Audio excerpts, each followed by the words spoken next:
The biggest time waster in any 9 to 5 is not meetings nor emails. It's procrastination.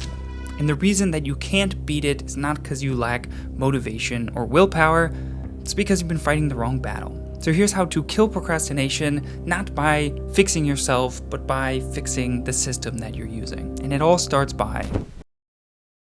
So everyone treats procrastination like it's a character flaw. It's not a design problem. Usually your environment is actively working against you. We're trying to focus while our phone buzzes every minute. We have 47 tabs open and you're checking email like it's on life support. No wonder you can't get anything done. It's like you're trying to diet when you're living in a candy store. We're fighting an uphill battle. So how do we make it easier? For starters, remove all the easy outs that you have to procrastinate. The biggest one being, your mom was right, is that damn phone. People spend an average of 5 hours a day on this thing, and likely if you're in a younger generation, it's probably much more. So first things first, out of sight, out of mind. We don't want to keep the phone on our desk. Even if it's face down, it has been shown that part of your brain is still tapped into it trying to see if you got any messages or if it vibrated. And the best solution I've found is a case safe. Basically, it's just a little device with a little spinner on top. You put whatever you want inside of it, and then you lock it, and the only way to open it is to blow it up. Since that is a little expensive, you can just put it in a drawer or keep it in another room. You basically just want to have it so that it's out of arm's reach. This alone will make a giant difference, but sadly, it's not enough.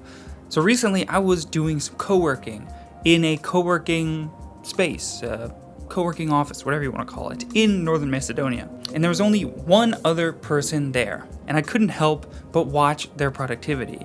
Now, was this a form of procrastination? Probably. But first thing, she sits down, pulls out her laptop, and then throws her phone aggressively into her bag.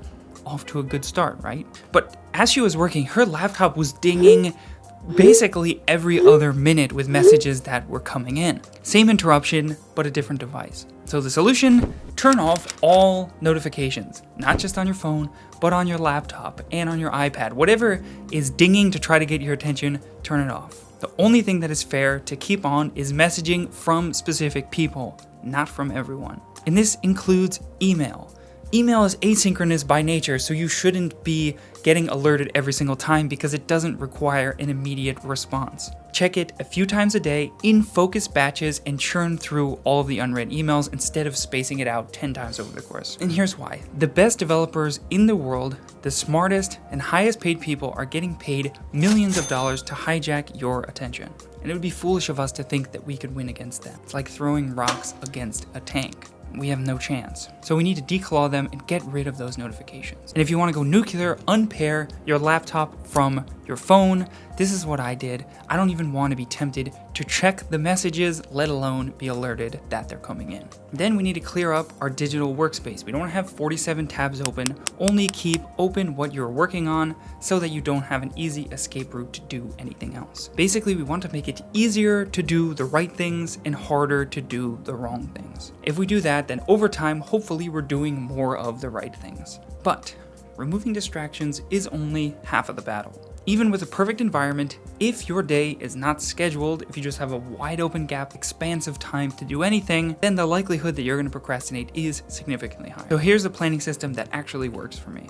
And this even worked when I had 3 jobs.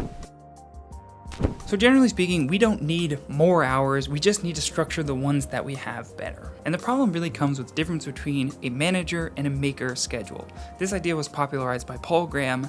If I had a Mount Rushmore of productive people, he would probably be up there. Basically, managers live in 30 to 1 hour increments where they're jumping between meetings, making sure that people are actually producing. Now, makers, on the other hand, are anyone that's actually producing something, and this requires long, uninterrupted stretches of work that simply won't happen if your day is segmented by a ton of meetings. I gotta poop. Hold on. Now, the solution is simple. Plan every day in advance. Probably like I should have planned that little session. Now here's my system. 4 steps. 1 is to make a to-do list. What absolutely needs to get done today? Try not to make it anything more than 8 items. And also including important habits like going to the gym, walking, meditating. I use a remarkable tablet for the sole reason of creating to-do lists and also sometimes drawing thumbnails. Now next is to schedule everything. So we know what we are going to do, but now we need to make sure we actually have the time and the space to do these things properly. So go into your calendar, guesstimate how long each one of those things will take, and then give yourself slightly less time than you think you will need just to take advantage of Parkinson's law. That deadline pressure will make you work slightly faster. Then batch similar activities. This one's pretty self-explanatory. You get more efficient the more we do those similar tasks, so we want to take advantage of that. And generally, task switching is the biggest killer of our productivity, so we want to avoid that at all costs. And then finally, stick to the schedule. It doesn't have to be perfect, but basically we're trying to get a bunch of little small wins so that we're building trust in these schedules and to-do lists that we're building. See, the beautiful thing about this is it actually doesn't matter how big the task is. You gain the same amount of trust in yourself by doing something small as you do in something big. So we can stack up a bunch of very small wins, and over time, everything on our list we know deep down that we can accomplish. But here's the thing though, we could have the perfect environment and have everything scheduled, but if our list of tasks are vague and overwhelming, then we'll still find a way to procrastinate. Basically, to use a metaphor from my 3rd grade spelling teacher, we're trying to eat an elephant all at once instead of eating it bite by bite. So the final piece is to define what actually needs to get done. So if all else fails, this is the 80-20 fix for procrastination.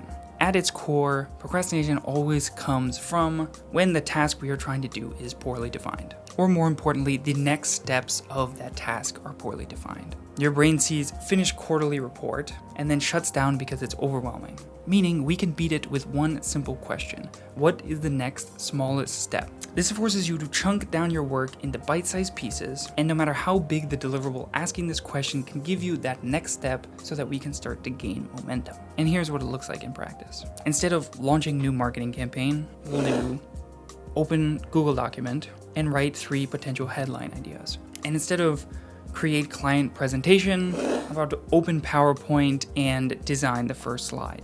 And the magic really happens when we make this first step so small that it's almost stupid not to do it. And then once you start, momentum takes over and we'll know what the next step is. So on your to-do list, make sure you're not writing big, nebulous goals. Write the specific next step that makes it the easiest to get started. You don't beat procrastination with willpower because laziness was never the problem. It was bad instructions. And better systems beat intentions every single time.